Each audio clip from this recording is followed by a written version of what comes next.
Hello, my name is Mary Sudol, and this is Teacher Street. This is module number 1, and it's all about how to get that dream teacher job. Really what I want to focus on first is that moment after. The moment after is a very overwhelming but exciting time after you've passed the tests, you've gotten your transcript, your diploma, you did all your standardized testing, and you are ready to start applying for jobs. This is a really hectic time where you're really needing to gather a lot of information and documents, and really what I want to talk about today is how to best prepare yourself for the process, because the process can be and is daunting, especially and even in this teacher shortage. You need to make sure that you are ready to prove that you are what they're looking for, and you can get that job that you want. You have the power. The moment after is really all about thinking and reflecting on what kind of career you want for yourself. And I talked a lot about this in my last video, but something that you should really consider is how to choose between private and public school. And this is going to be a personal choice for each and every individual. There are pros and cons to each type of school system.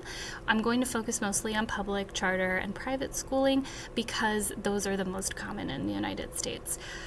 When I had my moment after and I started talking to the teachers in my life, my mentor teacher and other teachers that I was working with in my student teaching clinical, I asked them what they thought about those types of school systems and if they had any experiences in those other school systems.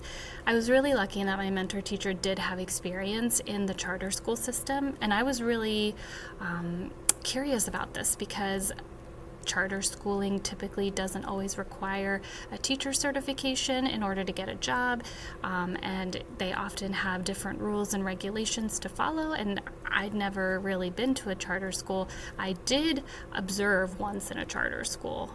It was an arts charter school, and it was a really unique experience, but I was struggling to kind of picture myself in that kind of setting and what it would really entail.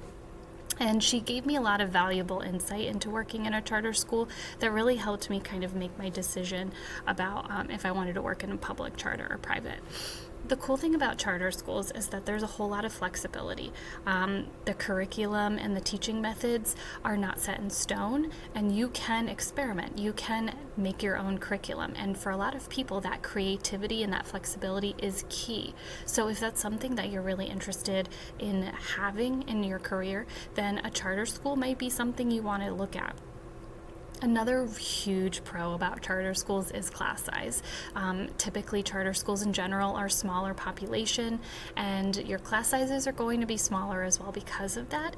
And if you went to a university where you had large class sizes and you barely felt like a drop in the ocean in your lecture halls, and you maybe wanted to have more of that one-on-one contact with your professor, this might be a really great opportunity. I will say that working in larger class sizes can be difficult, and really forming those relationships with your students is daunting, and it takes longer because of the amount of people that are in the room.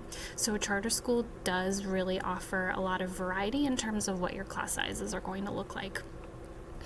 A lot of charter schools also have a specific focus or content area that they really push. So like I mentioned, I went to charter school to observe, and it was all about fine and visual arts, and that kind of focus on the school atmosphere, you could tell really made a difference in the motivation of the students and the interest of the students. They were learning things that they wanted to be there for, and that can really make a nice difference in your atmosphere and the content that you get to teach, especially if you're passionate about the arts or about music or about STEM. So these charter schools might be something you want to look into if that is, a huge interest of yours.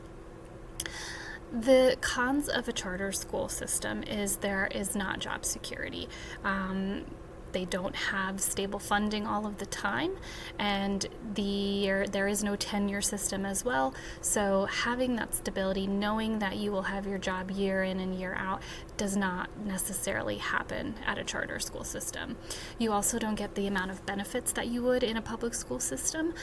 They might not have comprehensive benefits. I will say at my public school system, my benefits are top tier, and I know that's not normal for all public school systems, but I'm very grateful that my health and dental insurance are extremely great, for lack of a better term. Charter schools also have a huge accountability factor in that they create a lot of pressure for teachers to get specific results in their classroom. Whether it's from the teachers or from the charter board, it is very difficult to reconcile that, oh my God, I need to make sure that I get these results. And that can cause a lot of anxiety for a newer teacher who's just starting out and really figuring out the flow of your teaching practice. Private schools are another type of school system, very similar to the charter school system. And they do have a lot of the same pros and cons. Smaller class sizes, absolutely a thing in private schools. I will say personally, I went to private school growing up from grades kindergarten to 8th grade, and that experience was completely different than the one that I had in the public school system as a teenager. My small class sizes were intimate. I was able to get one-on-one attention from my teachers a lot of the time. I grew up with my classmates, and that, had its own unique journey, but it was very much a interesting experience, and I do value the education that I got in a private school. A lot of the times private schools have values-based education, so you're thinking religions have their own private schools. I went to Catholic school, and those play a huge part in the type of education you're giving your students. And if you don't subscribe to those belief systems, then you might not be interested in teaching in an atmosphere like that. A lot of the times there's also a lot of rules that teachers need to follow in order to adhere to the strict code of conduct for adults in the area in that school system, and that can be really high stress as well. There's also a pro in that parent involvement is high. I will say that in my public school and a Title I school, where there is not a lot of parent-teacher communication, I usually communicate and I don't hear back. And that can be kind of frustrating or kind of a bummer, when you're really wanting to support a student and you're seeing that they're not getting that support at home. And at a private school, typically and most often, the parents are very involved in their students' education and they want what's best for their student. Now, this can also work against a teacher in that parents are really involved and really much a stickler for the kind of education their students are getting, and they could be breathing down a teacher's neck. So there is a fine line there with parent involvement, but I would say that parent involvement is not always a bad thing and is honestly really helpful when students have behavioral issues, and students just look at their education differently when their parents are involved.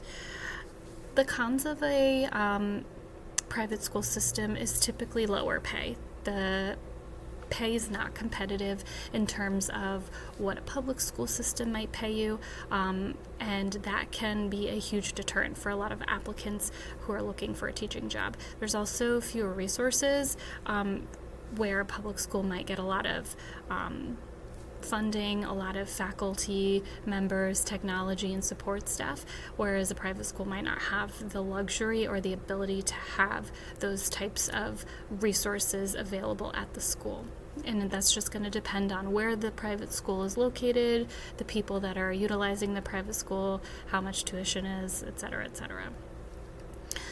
Ultimately, what's going to work best for you is what's going to work best for you. And if you need to shop around. This is your career. And again, teachers are in shortage, and you can use that as leverage to get what you want and to get the job that you want. We as teachers hold the power right now, and we can wield that power in order to accomplish the things that we want to accomplish. Essentially, my advice to you is to do your research. Take a look at the schools in the area. Take a look at what people are saying about those schools.